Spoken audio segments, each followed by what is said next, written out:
বিশ্বাস করুন এই অক্সিজেনটাই ইস্টবেঙ্গল ফুটবলারদের হয়তো প্রয়োজন ছিল, আর সেই অক্সিজেনটাই জুগিয়ে গেলেন ইস্টবেঙ্গল সমর্থকরা তাদের ফুটবলারদের।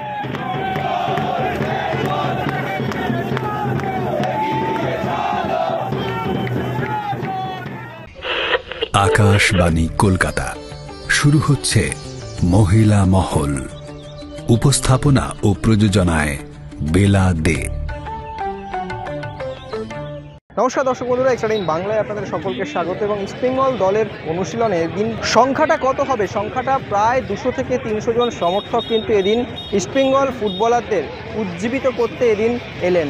তবে আসা যাওয়ার মাঝখানে যে কথাটা সবচেয়ে গুরুত্বপূর্ণ, যেটা আমি উপলব্ধি করলাম অবশ্যই ইস্টবেঙ্গল দলের আজকের অনুশীলনে, এটারই দরকার ছিল ইস্টবেঙ্গল ফুটবলারদের। বিশ্বাস করুন, গত বছর শেষ কয়েকটা ম্যাচে বা বেশ কয়েকটা ম্যাচে যখন ইস্টবেঙ্গল সমর্থকদের প্র্যাকটিস দেখতে দেওয়া হচ্ছিল না এবং প্রায় 10 হাত দূর থেকে ব্যারিকেড করে রাখা হয়েছিল, কিন্তু ইস্টবেঙ্গল ম্যানেজমেন্টের এই যে সিদ্ধান্ত যে সমর্থকদের জন্য তাদের অবারিত যে দ্বার, সেই দ্বারটা খুলে দিলেন কিন্তু ইস্টবেঙ্গল ম্যানেজমেন্ট, এবং সমর্থকরা দেখতে পেল ইস্টবেঙ্গল দলের অনুশীলন এবং যে অক্সিজেনটা দরকার ছিল ইস্টবেঙ্গল ফুটবলারদের।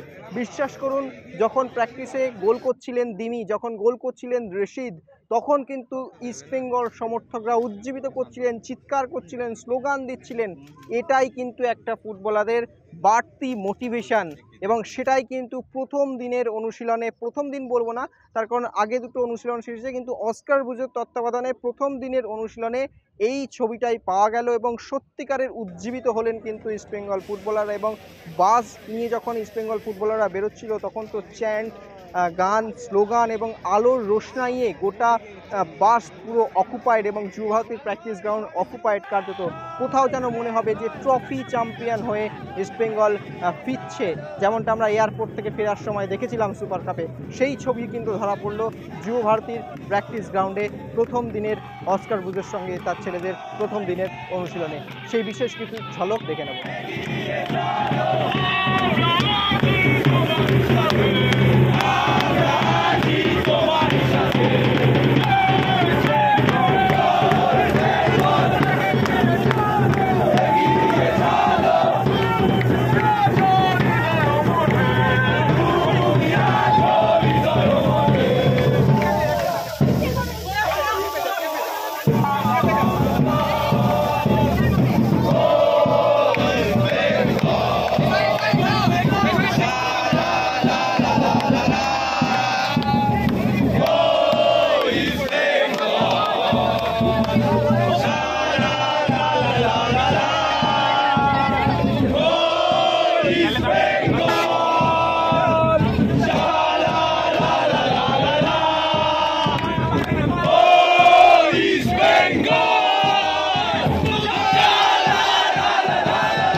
Extra time.